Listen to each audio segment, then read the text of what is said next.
செய்திகள் தொடர்கின்றன. தமிழகத்தில் உள்ள அனைத்து கட்சிகளும் ஊழல் கட்சிகள் என்றும் தினகரனின் அம்மா மக்கள் முன்னேற்ற கழகத்திற்கே வாக்களிக்க வேண்டும் என்றும் பாஜகவை சேர்ந்த மூத்த தலைவர் சுப்பிரமணியன் சுவாமி தெரிவித்துள்ளார்.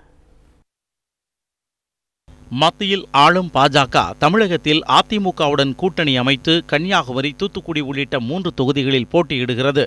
பாஜக மற்றும் கூட்டணி கட்சி வேட்பாளர்களை ஆதரித்து பிரதமர் மோடி, பாஜக தேசிய தலைவர் அமித்ஷா உள்ளிட்ட அக்கட்சியின் பல்வேறு தலைவர்களும் தமிழகத்தில் பரப்புரை மேற்கொண்டனர்.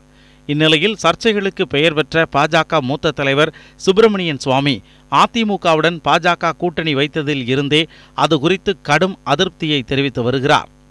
அதிமுக கூட்டணியில் இடம்பெறாமல் பாஜக 40 தொகுதிகளிலும் தனித்து நின்றிருக்க வேண்டும், அதிமுக தேர்தல் அறிக்கையை குப்பையில்தான் போட வேண்டும் போன்ற சர்ச்சை கருத்துக்களை கூறி வந்தார்.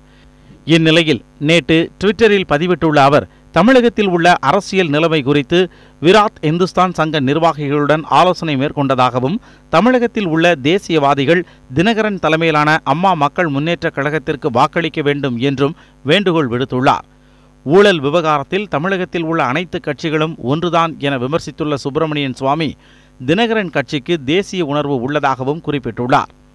அதிமுக கூட்டணியில் இடம்பெற்றுள்ள பாஜகவின் முக்கிய தலைவர்களுள் ஒருவரான சுப்பிரமணியன் சுவாமி வெளிப்படையாக தினகரனுக்கு வாக்களிக்க கோரிக்கை விடுத்துள்ளது பாஜகவினரை மட்டுமின்றி அதிமுகவினரையும் அதிர்ச்சிக்குள்ளாக்கியுள்ளது.